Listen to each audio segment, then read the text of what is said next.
Sejam bem-vindos a mais uma aula de estabilidade de taludes.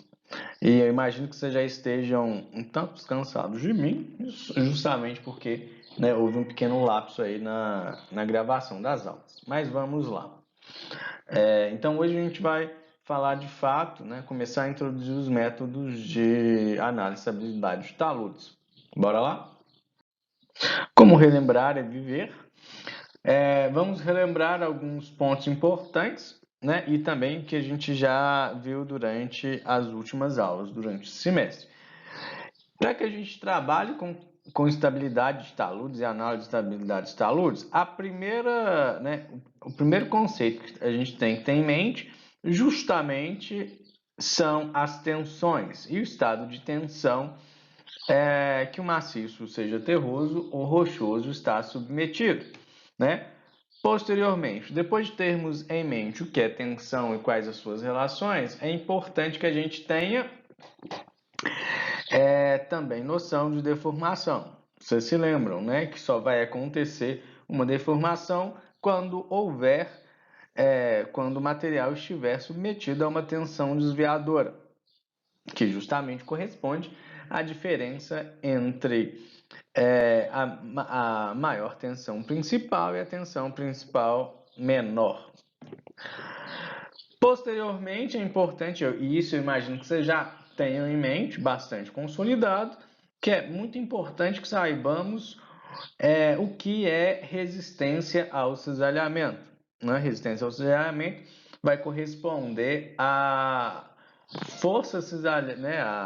A força cisalhante, a tensão cisalhante máxima que um corpo consegue estar submetido, né, sem que haja ruptura, ou necessariamente a resistência do cisalhamento corresponde à resistência máxima, né, antes que haja a ruptura. Nesse contexto todo, né, nas últimas aulas, a gente também viu aspectos relacionados às tensões nos solos, né, não só nos solos, em meios particulados como um todo. E a gente sabe que as tensões no solo, num solo in situ, sem nenhum tipo de carregamento externo, ele já vai estar submetido, né, às tensões em um determinado ponto, em uma determinada profundidade. Aquele volume de solo analisado, ele já estará submetido a uma tensão vertical que corresponde, né, que é devida ao peso do próprio solo e também o peso da água, né, que está ocupando os poros desse solo. E ainda, nós também vimos o quê? Que quando se tem carregamentos externos, né, de repente a construção de uma fundação ou a construção de um muro, enfim, nós teremos carregamentos externos, então a tensão devida ao peso e à água é somada à tensão devida a carregamentos externos, né? Que o cálculo e a maneira como essa tensão vai ser acrescida à já existente naturalmente vai depender muito do tamanho, do formato, da profundidade, da distância dessa carga externamente instalada. E por fim, nós vimos os critérios de resistência, né? Que é importante. Justamente os critérios de resistência dizem respeito ao modo de análise da resistência ao cisalhamento. E nós vimos principalmente Hooke-Brown, né, e Mohr-Coulomb. E esses critérios de resistência, eles vão ser utilizados, empregados, a depender do tipo de material envolvido na nossa análise. Pensa, a gente pode ter um solo como um meio particulado, a gente pode analisar a resistência ao cisalhamento, né, da rocha intacta, da descontinuidade ou do maciço rochoso, né, que corresponde, só mais uma vez para ficar mais claro ainda, que corresponde ao conjunto da rocha intacta e suas descontinuidades. Né? Obviamente que quando a gente fala de Mohr-Coulomb, ela pode ser utilizada, o critério de resistência, né, o critério de ruptura de Mohr-Coulomb, ele pode ser utilizado em qualquer um desses contextos, né? Descontinuidade, rocha intacta, solo, maciço rochoso. E quando a gente pensa em Hooke-Brown, ele necessariamente vai estar mais relacionado à rocha intacta ou maciço rochoso. Entretanto, outros critérios de resistência também podem ser utilizados em diversos aspectos. À medida que houver necessidade, a gente discute de forma mais detalhada. Vocês se lembram da última questão, no final da última aula? Bom, a pergunta era, né, eu pedia para que vocês indicassem quais seriam as tensões e as forças que um plano qualquer estaria submetido, né? Um plano de ruptura qualquer estaria submetido. E aí, vocês responderam? Vocês acham que responderam certo, responderam errado? Então, bora lá. Vamos pensar em um caso mais geral. Aqui a gente tem um perfil de um talude de altura H. E vamos pensar na evolução desse maciço, né? Na evolução desse material, e de repente a gente tem um surgimento de trincas paralelizadas aqui, e com essa evolução surge um bloco aqui, um volume de material instável, né? E aqui a gente vai caracterizar, a gente vai observar duas questões, né? Uma possível superfície de ruptura, que nessa situação a gente, né, e caso esse bloco, esse volume de material se movimente, né, será uma ruptura planar, um escorregamento planar. E aqui, né, aquela trinca, uma trinca que aqui estava, desenvolveu-se para uma fenda de abertura. Então a gente tem esse sistema, e a partir de então vamos discutir quais as tensões e forças que estão envolvidas nessa situação aqui. Bom, então o que nós temos? Agora a gente já tem várias forças distribuídas, né? Então, basicamente, se a gente já tem um volume de material, né, com as suas devidas características, um volume de material instável delimitado, a primeira força que a gente tem aqui, né, uma força na vertical, W, que corresponde ao peso dessa cunha de solo, desse volume de material instável. Posteriormente, aqui em laranjinha rosinha, não sei bem que cor que é essa, né, a gente tem uma sobrecarga distribuída. Essa sobrecarga, caso haja instalação de qualquer a instalação de qualquer, né, estrutura na superfície. E ela está distribuída porque a gente viu nas últimas aulas que quando uma sobrecarga, quando há um carregamento externo na superfície, esse carregamento vai influenciar, né? E ele influencia, a influência dele é variável de acordo com a distância, né? Ou seja, posicionamento superficial e também profundidade. E aqui em P, também na vertical, o que a gente tem é a resultante da sobrecarga sobre este volume de material instável. Então, aí ok, né? Efetivamente, o que se tem como agentes, né, como forças instabilizadoras, até o momento, são peso e a resultante da sobrecarga.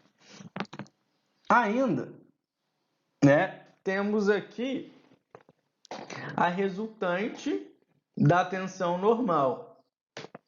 A gente sabe que sempre a gente vai ter uma tensão cisalhante e uma tensão normal que estão submetendo qualquer plano, né, que passa por um determinado ponto. E aqui, né, perpendicular a esse plano aqui, delimitado pelos pontos A e D, né, a gente vai ter perpendicularmente a ele a resultante da tensão normal nesse trecho AD.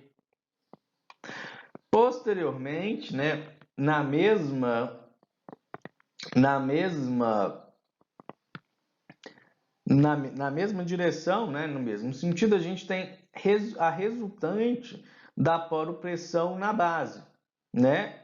E essa resultante da poropressão, né, vai ser a resultante da influência da água no sistema, que vai ser representada por esse triângulo aqui, né? Só que a resultante da poropressão, U, vai ser paralela aqui também, perpendicular ao trecho, né, à base desse volume de material. Então, dessa forma, nós temos mais, né, a gente tem o quê? Mais forças instabilizadoras. Então, agora a gente tem peso, sobrecarga, resultante da sobrecarga, resultante da tensão e resultante da poropressão. Agora vejamos, o que mais, né, qual força a mais pode ser considerada instabilizadora para esse material aqui? Está faltando quem? Bom, está faltando essa força aqui, né? Que aqui é representada por V e representa justamente o empuxo da água na trinca, né? Que na realidade aqui a gente já nem tem uma trinca mais. Como eu disse lá no começo da apresentação desse desenho, a trinca é isso, né? Essa feição. Aqui a gente já está trabalhando com uma fenda e preenchida por água. Sempre quando a gente analisar essas forças, né? E que esteja e que a gente envolva a água, a gente vai considerar essa trinca. A gente vai considerar a trinca preenchida totalmente de água, né? Que é o empuxo da água na trinca. Então, é outra força instabilizadora. Bom, quando a gente pensa no empuxo, o empuxo da água nessa trinca, ele vai ser igual, né, à metade do produto entre o peso específico da água e o quadrado aqui da profundidade dessa fenda, né? Já a resultante da poropressão vai ser igual à metade do produto, né, entre Z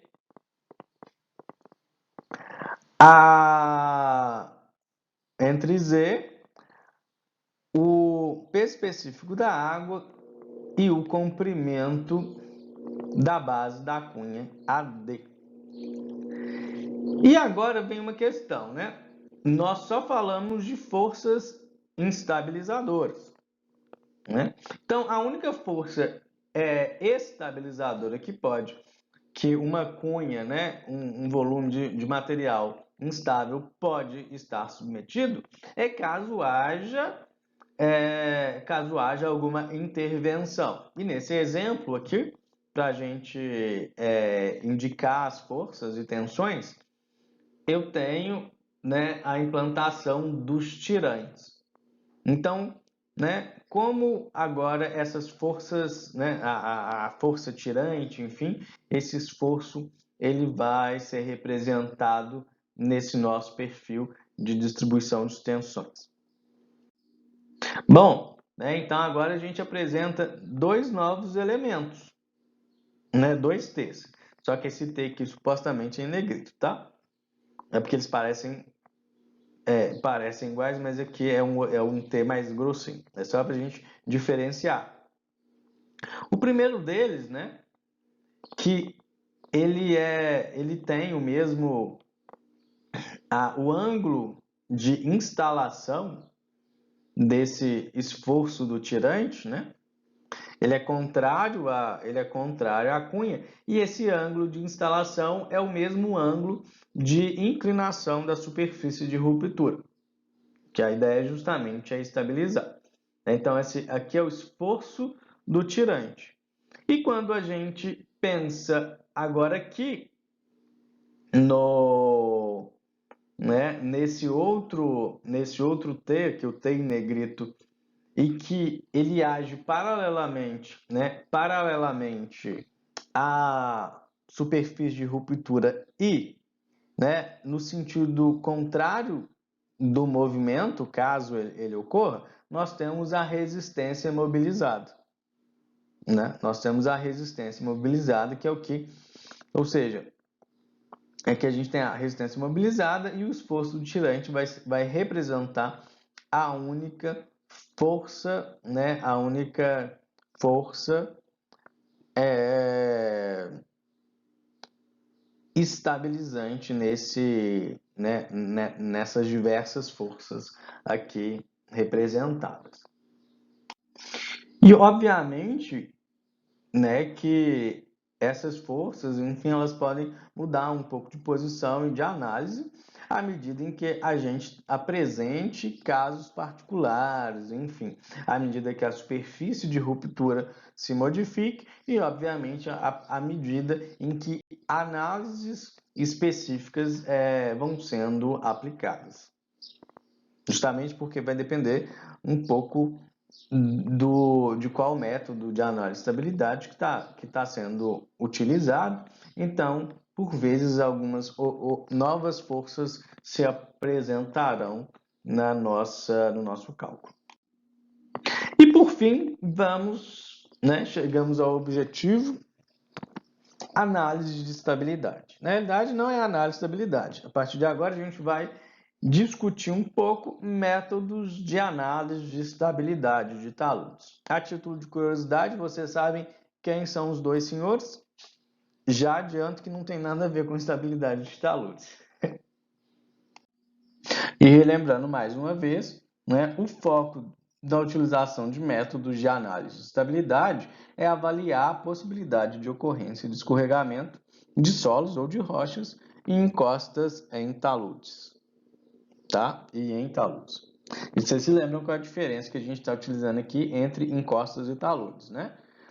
Tudo, no final das contas, são taludes, mas taludes eu só estou considerando os artificiais e encostas aqueles taludes ditos naturais. Inicialmente, a gente vai dividir esses métodos em dois grandes grupos, né?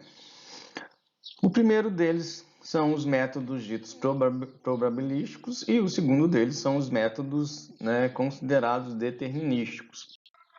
Os métodos determinísticos são os métodos mais utilizados para análise de estabilidade de taludes, né?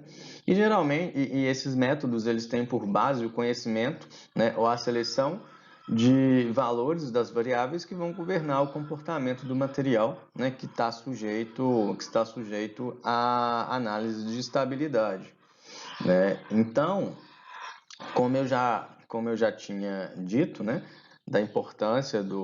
como eu já tinha dito sobre a importância de uma caracterização geológico-geotécnico bem feita, justamente porque, né, esses valores dessas variáveis que vão governar o comportamento do material vão ser obtidos, né, com base nos dados da caracterização geológica e geotécnica. Diante disso, quais são os métodos determinísticos, né? Os métodos determinísticos, eles podem ser divididos, né, em análises cinemáticas, em métodos analíticos e em métodos numéricos. Quando se trata, né, nos métodos cinemáticos, essa análise de estabilidade vai se basear na análise cinemática, né? Eu espero que vocês se lembrem ainda da análise cinemática, como a gente viu na disciplina EG, né, 138, Geologia de Engenharia e Geotecnia, em que a gente vai basicamente trabalhar com as relações angulares, né, analisar as relações angulares entre as descontinuidades, né, que seccionam um maciço rochoso, a orientação da encosta do talude e também com o parâmetro geomecânico, né? Que vocês se lembram qual? Eu espero que sim, né? Mas que é o ângulo de atrito interno do material, né? Então, com base nessa relação angular, pode-se determinar a possibilidade, né, ou a condição ideal para que aconteça a ruptura. E, obviamente, que essas análises, né, e a ideia e a relação angular, ela vai ser diferente de acordo com cada tipo de ruptura, tipo de movimento. É válido lembrar, né, que essa análise da relação angular entre as descontinuidades que seccionam o maciço e, né, a orientação, seja do talude ou da encosta, né, ela vai ser com base em projeções estereográficas, né? Então, a gente vai usar um estereograma para tal, aquele que vocês aprenderam lá em estrutural com a MOS, né, com a análise, a trabalhar com estereograma, e que a gente viu um pouco mais rapidamente em geologia de engenharia. Né? Mas existem programas que conseguem fazer tais projeções, né, estereográficas. Bom, então, aqui é um exemplo, né? Esse programa aqui é o DIPS, da Rock Science, que vai trabalhar com essa análise fazer análises para cada tipo de ruptura, né, que é passível às análises cinemáticas. Né? Lembrando que se a gente tem tipos de ruptura diferentes, a gente tem parâmetros diferentes para análise de cada tipo de ruptura. Né? Aqui a gente vai, né, conversar melhor sobre essas, é só uma introdução. Aqui a gente tem um estereograma que analisa a ruptura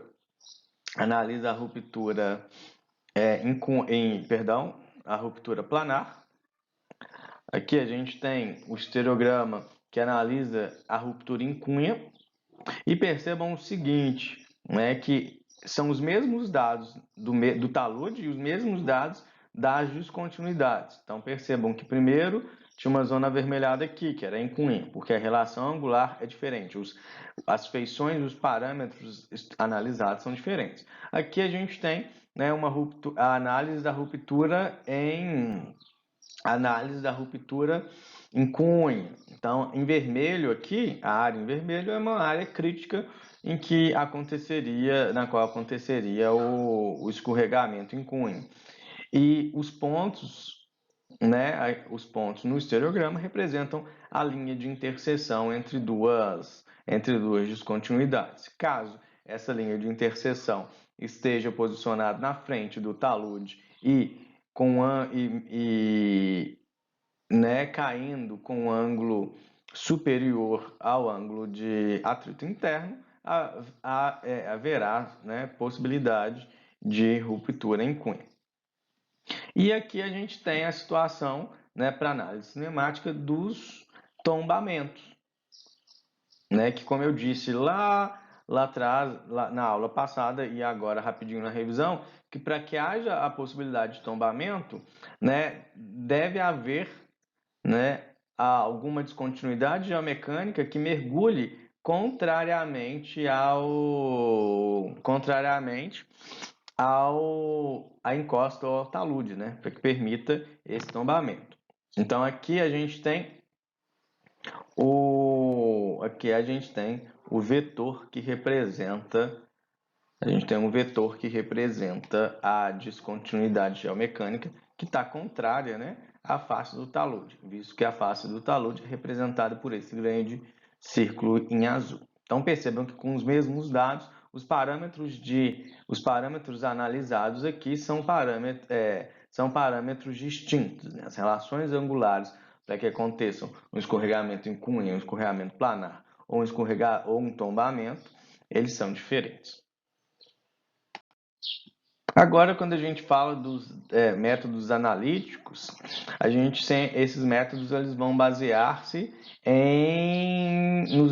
são métodos que analisam uma situação de equilíbrio limite, né? E nesses métodos haverá o cálculo, né, a determinação do fator de segurança ou coeficiente de segurança. E o que é o fator de segurança? É a razão entre a somatória das forças estabilizantes que estão submetidas a um talude, e as forças instabilizantes, nas quais uma encosta está submetido. Então, quando a gente pensa em forças estabilizantes, a gente também vai falar melhor, né, nas próximas aulas.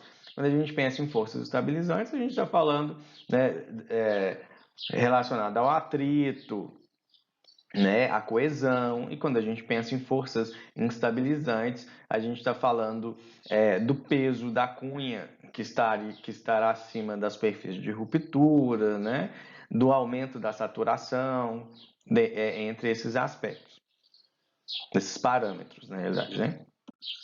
Bom, dessa forma, né? Quando a gente pensa no equilíbrio limite propriamente dito, a gente tem uma situação como essa. Fator de segurança igual a 1.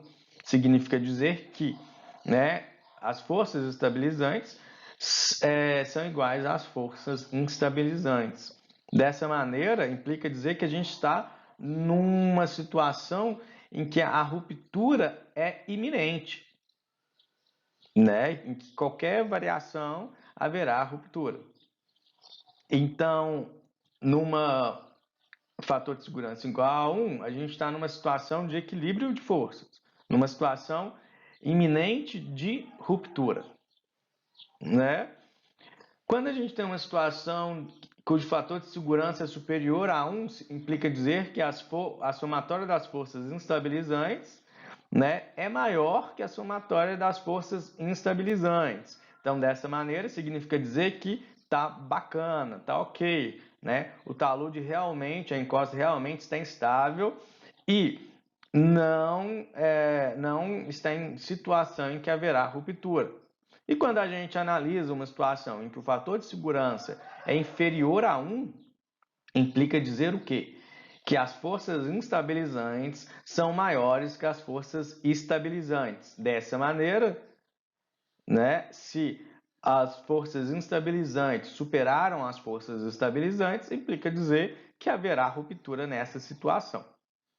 Ok? Então, geralmente a análise, né, o cálculo, a determinação desses do fator de segurança, ela pode ser feita numa situação em que a gente já imagina que possa haver, né, algum tipo de situação estabilizadora no talude, ou então mesmo o cálculo, né, do fator de segurança, ele pode estar envolvido na questão do projeto, né, para a construção de um talude, enfim, em que já face as caracterizações geotécnicas e no projeto, né, já se calcula todas essas forças para garantir, né, que há uma situação instável. E para tal, né, não só para tal, existe uma NBR, né, uma ABNT, NBR 11.682 de 2008, né, que ela vai balizar um fator de segurança mínimo, né, aceitável para determinado tipo de obra. Né? Para cada tipo de obra, é obra de infraestrutura, é obra de prédio, enfim, né, é obra de talude, que seja. E que aí ela vai dar as orientações, então NBR 11.682 de 2008, que ela vai indicar quais são os fatores de segurança mínimo admissível para determinado tipo de obra, né? Então, né, quando a gente faz antes da ruptura, a gente está pensando em uma situação mesmo mitigadora, né, de tentar manter a estabilidade daquele talude. Porém, quando se conhece a topografia, a morfologia de uma encosta ou de um talude, e que não foi estudado, né? E que ou que já tenha sido estudado, enfim, e que houve a ruptura, é possível, né, fazer retroanálises. E essas retroanálises são análises feitas com o intuito, né, pós-ruptura, desde que se conheça o talude, né, as características geométricas do talude antes da ruptura, né, e o objetivo dessas retroanálises é conhecer os parâmetros geomecânicos e as condições, os parâmetros de resistências no momento da ruptura. Né? E se a gente está pensando no momento da ruptura, a gente está falando, né, de tentar encontrar os parâmetros geomecânicos, os parâmetros de resistência de um talude numa situação em que o fator de segurança é igual a 1, ou seja, forças estabilizantes iguais a forças instabilizantes. Né? Ficou claro, né? Ficou claro? Agora a gente só vai tentar ilustrar o que eu acabei de dizer em termos do círculo de Mohr, né, em nosso diagrama, de dois eixos aqui, que a gente tem a tensão de cisalhamento e a tensão normal, né? Então, vocês já sabem bem, aqui, né, na linha tracejada tem-se a envoltória de ruptura de Mohr, o ângulo, né, o coeficiente angular dessa linha corresponde ao ângulo de atrito interno do material e a interseção da envoltória de Mohr com o eixo Y, com o eixo Y, temos então a coesão. Em uma situação, né, do nosso estado limite, ou seja, o fator de segurança igual a 1, nós temos essa situação. Basicamente, o que a gente tem já é uma situação em que o círculo de Mohr, né, lembrando que vai representar o estado de tensão de todos os planos que passam por um determinado ponto, já está tangente, né, já é tangente à envoltória de Mohr.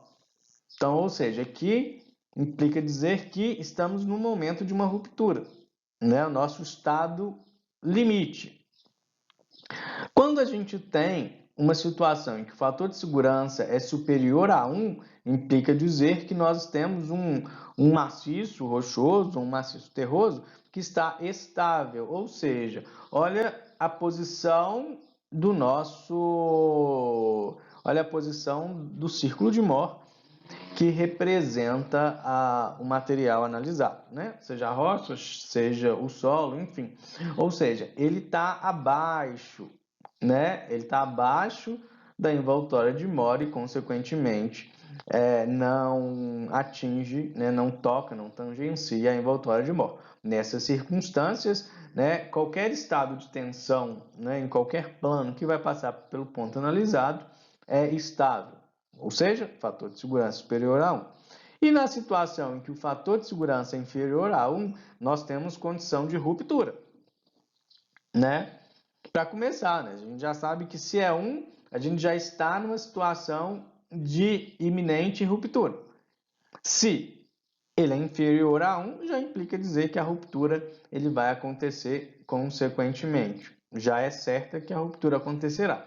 Então, perceba a posição, né, do nosso círculo de Mohr, que é em vermelho, né? Ela já ultrapassa a nossa envoltória de ruptura de Mohr, né? Então, aqui era só para ilustrar um pouco o que a gente falava em relação ao fator de segurança, mas ilustrar nos termos da envoltória de Mohr e círculo de Mohr. Bom, aqui a gente tem a nossa relação do fator de segurança, a somatória das forças de resistência por a somatória das forças solicitantes, né? Então, essa é a definição que eu apresentei e trabalhei com vocês nos últimos slides, né? Forças de resistência são as forças estabilizantes, estabilizadoras, e as forças solicitantes são as forças instabilizadoras. Porém, então aqui a gente está falando de uma razão entre somatória de força, entre somatórias de forças, né? De resistência e solicitantes. Ainda a gente pode ver que existem diversas análises que vai trabalhar o fator de segurança em outros parâmetros, né? Aqui o que nós temos nessa equação em vermelho, que o nosso fator de segurança vai ser igual a razão entre a somatória dos momentos das forças resistentes e dos momentos das forças instabilizantes, né? Então, essa razão aqui, né, para o cálculo do fator de segurança nesse contexto, é dado em relação aos momentos de força. Já, né, uma outra análise para o cálculo de fator de segurança vai ser, né, o fator de segurança que vai ser dado como a razão entre a resistência ao cisalhamento, a resistência, né, a tensão de cisalhamento disponível e a tensão de cisalhamento mobilizada, né? Ou seja, a tensão de cisalhamento, ou seja, a resistência de cisalhamento disponível, representa o quê? O quanto aquele material, aquele maciço, rochoso ou terroso, vai suportar, né? E a resistência ao cisalhamento ou tensão de cisalhamento mobilizada representa o quanto o quanto o maciço já está submetido, né? Qual a tensão que o maciço já está submetido. Então, só a título de comparação, quando, né, essas tensões, o que já foi, o que o material aguenta sobre o que já está sendo utilizado, se elas são iguais, nosso fator de segurança é igual a 1, equilíbrio limite, né? Se a mobilizada for superior à disponível, fator de segurança inferior a 1, ou seja, material, ou seja, talude instável. Se a resistência dos elementos disponível for superior à mobilizada, tem-se um talude, né, um material estável com um fator de segurança superior a 1. Como vocês já perceberam, temos diversos métodos, né, tipos de métodos diferentes para análise de estabilidade de talos. E nós vamos trabalhar, né, os que nós vamos conhecer no escopo dessa disciplina são os métodos determinísticos, porém, os métodos determinísticos cinemáticos e os analíticos, né? Nós não vamos abordar os métodos determinísticos numéricos. Então, o primeiro conjunto deles, que são os métodos cinemáticos para análise de estabilidade de taludes. Quem já fez a geologia de engenharia e geotecnia já aprendeu a fazer essa análise, já viu essa análise. Então, para abordar esse tema para todos, né, sejam os que já fizeram e relembrar, né, e os que não fizeram, e eu sei que tem alunos que ainda não fizeram, eu vou aproveitar a aula desse semestre, mais uma aula de geologia de engenharia e geotecnia que eu vou deixar no Classroom, tá?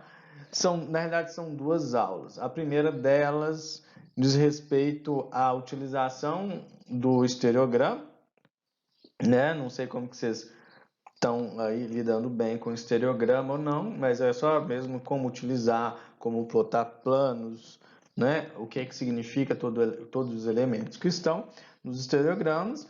E a segunda diz respeito, de fato, às análises cinemáticas relacionadas à análise de deslizamento planar, incunha e tombamento flexural, ok? Então, vou deixar lá. Vamos já passar para a introdução dos outros métodos. Então, depois vocês vão lá no Classroom e assistam essas aulas relacionadas à análise cinemática. Já o segundo conjunto de métodos são os métodos, né, determinísticos analíticos, que se baseiam no nosso escopo no equilíbrio limite. Bom, os primeiros métodos analíticos baseados em equilíbrio limite que veremos são o método geral, o método das fatias e o método das cunhas.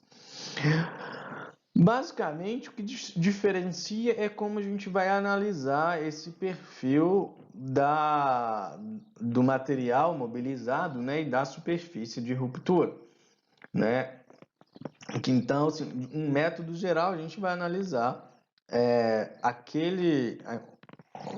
o tamanho da cunha, o volume da cunha movimentada como um todo, né? Já o método das fatias, nós vamos analisar, a gente vai dividir esse material mobilizado em fatias com limites verticais. E já o das cunhas, nós vamos dividir esse material em cunhas mesmo, né?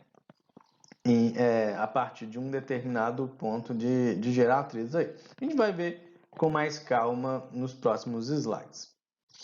Para ficar mais claro, aqui a gente tem um movimento de massa, um escorregamento, que justamente corresponde a uma ruptura circular, um escorregamento circular. E aqui desenhou-se em laranjado, tá? A morfologia, né? A geometria original do terreno, aqui o resto da estrada e aqui o talude, né, a jusante a essa estrada, e tracejado em vermelho a superfície de ruptura. No método geral, todo esse volume aqui, lembrando que esse desenho aqui é esquemático e bidimensional, né? E é assim que vai se basear a nossa análise.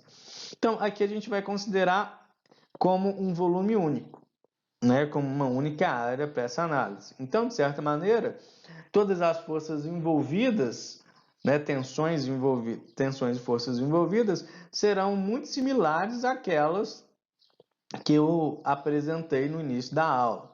Né? Serão muito similares? Não, serão aquelas. Eventualmente, se a gente não considerar, a gente pode de repente não considerar a trinca, então ela vai acabar não entrando na, na análise, ou então, tipo, a gente não vai considerar o tirante, enfim, né? Mas como uma única superfície e um único elemento aqui, né, de volume de Sol. O método das cunhas, como eu disse, a partir, né, de uma única geratriz, nós vamos dividir esse material, esse volume em cunhas, e será analisado, né, e o resultado vai ser a somatória aqui, vai ser a somatória da estabilidade de cada uma dessas cunhas. E obviamente que aqui agora algumas forças surgem, justamente porque essas estão relacionadas, né, com cunhas que se encostam. Então uma interage com a outra. Então necessariamente aqui existem forças, né, de interação entre estas cunhas. E por fim, tem-se o método das fatias. Né? Percebam que a gente sempre está trabalhando, nesse caso, com a mesma superfície de movimento, né? Aquela mesma superfície circular, a mesma área. Então, nesse caso, a gente tem a divisão do material, né? Que movimentou em várias fatias, né? Com contatos verticais. E da mesma maneira que das cunhas, nós vamos analisar, né, como forças adicionais àquelas que nós vimos no começo da aula, tem-se todas as forças relacionadas, todas as forças relacionadas à interação entre essas fatias. Então, tem os momentos, né, tem equilíbrio e tudo mais, que nós veremos com mais detalhe nas próximas aulas. Bom, e essas análises, esses equilíbrios, enfim, e como a gente vai, né, considerar, calcular, de fato, a gente entendeu a base, né? Mas como a gente vai, de fato, considerar e calcular quais são os métodos os métodos analíticos, né? Para poder se calcular e chegar ao fator de segurança. Bom, existem vários métodos para esse cálculo, né? Aí, difundidos, o método de Felenos, ângulo de atrito, o método de Taylor, o sliding block, o Bishop também tem o Bishop simplificado, Yambu, Morgenstern Price, Spencer, Sarma e o GLE. Cada uma com uma característica, né?